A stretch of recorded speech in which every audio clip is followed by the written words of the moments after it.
But as that person rose to speak, the man in the black suit, who had somehow slipped all the way to the front, held up his hand for silence. "You are out of turn, sir," said the mayor sternly, rapping his gavel. "That remains to be seen," came the reply. The voice was as smooth as honey, an unusual deep South accent Jenny could not place, but something about it gave the mayor just enough pause to allow the man to continue. "Mrs. Commode," the man said, turning to her, "as you well know, permission from a qualified descendant is required to exhume human remains. In the case of historic burials, both Colorado and federal law state that a good-faith effort must be made to locate such descendants before any remains can be exhumed. I assume that the Heights made such an effort?" The mayor rapped his gavel.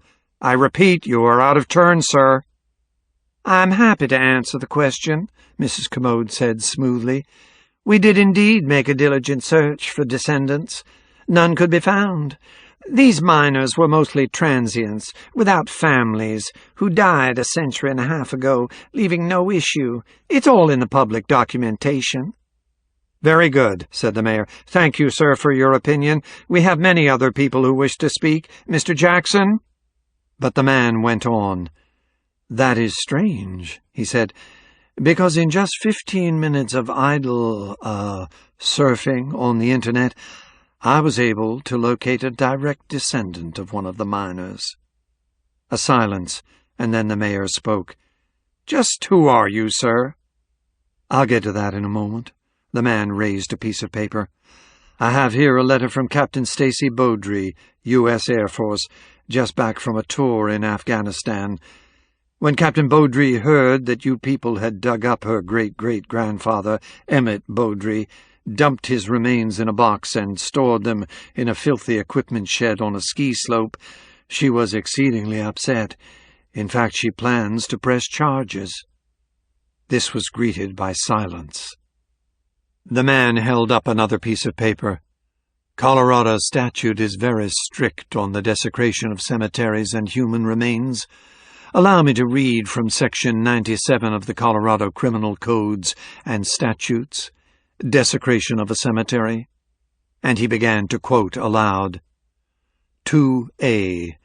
Every person who shall knowingly and wilfully dig up, except as otherwise provided by law, with the permission of an authorized descendant, any corpse or remains of any human being, or cause through word, deed, or action the same to happen, shall, upon conviction, be guilty of a Class A felony, and shall be imprisoned for not more than 30 years, or fined not more than $50,000, or both, in the discretion of the court.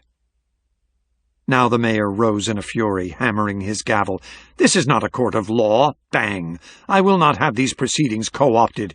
If you, sir, have legal questions, take them up with the town attorney instead of wasting our time in a public meeting." But the man in the black suit would not be silenced. May I direct your attention to the language? Or cause through word, deed, or action the same to happen? That seems to apply to you, quite specifically, as well to Mrs. Commode and the chief of police.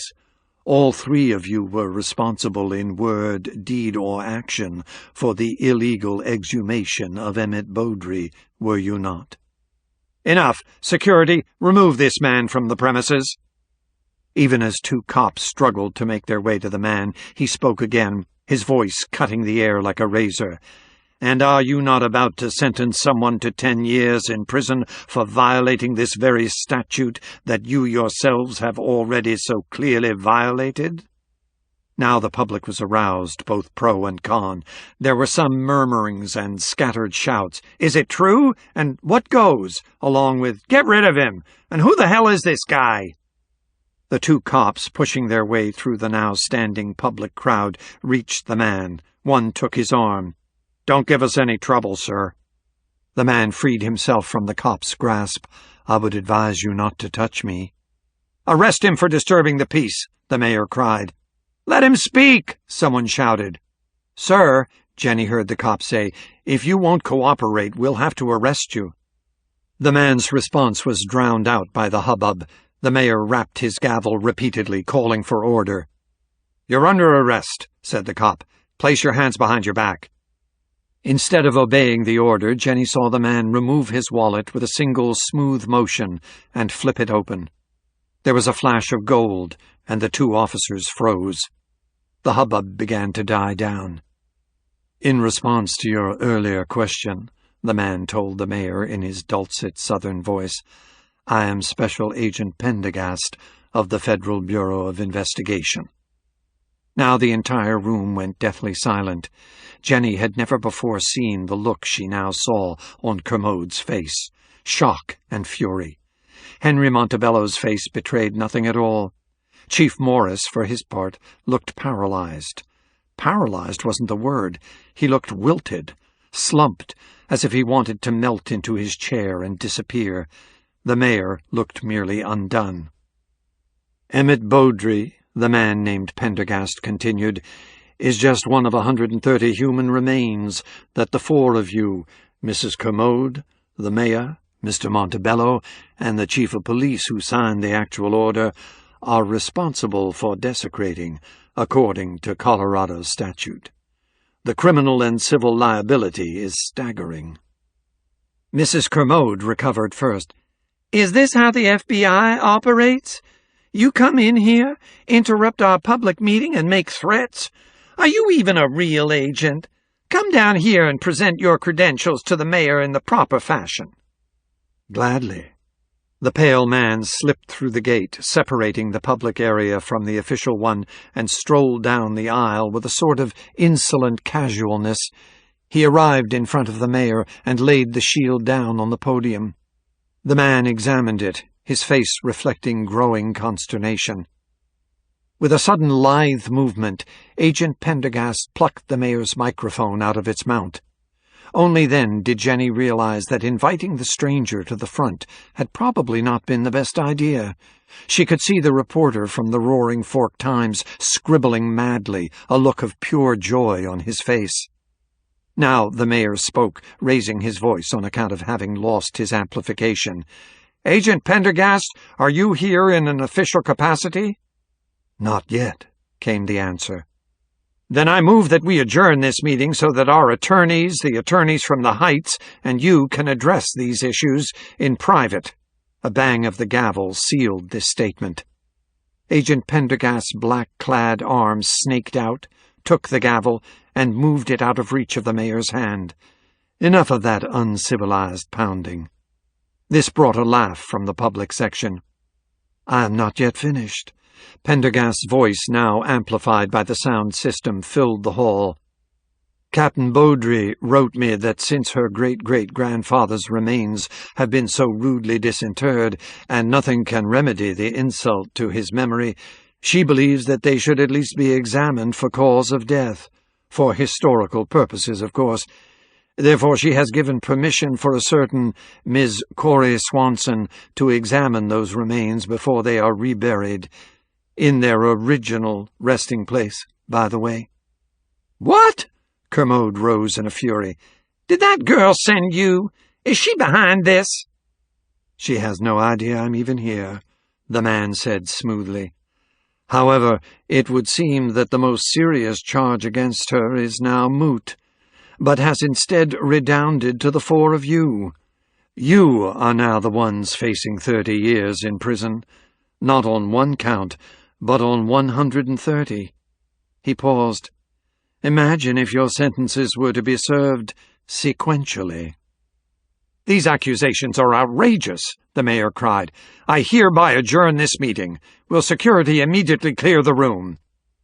Chaos ensued, but Pendergast did nothing to prevent it, and the meeting room was finally cleared, leaving him alone with the town fathers, the Heights attorneys, Kermode, Montebello, Chief Morris, and a few other officials.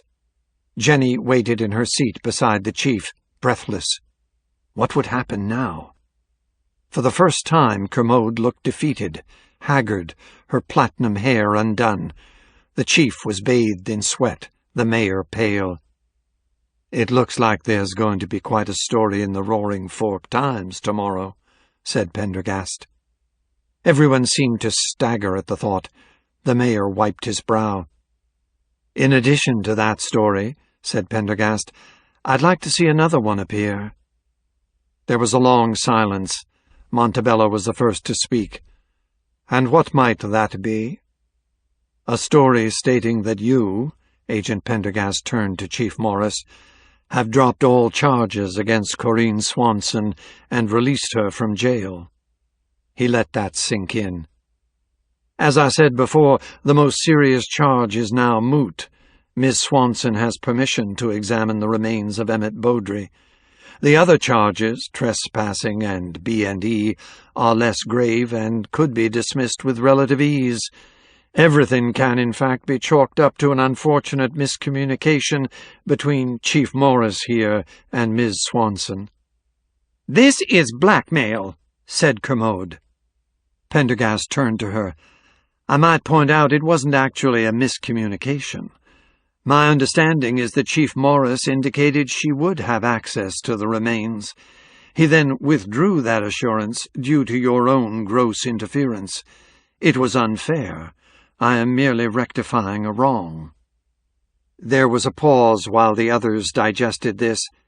"And what," asked Kermode, "will you do for us in return? That is, if the chief releases this lady friend of yours."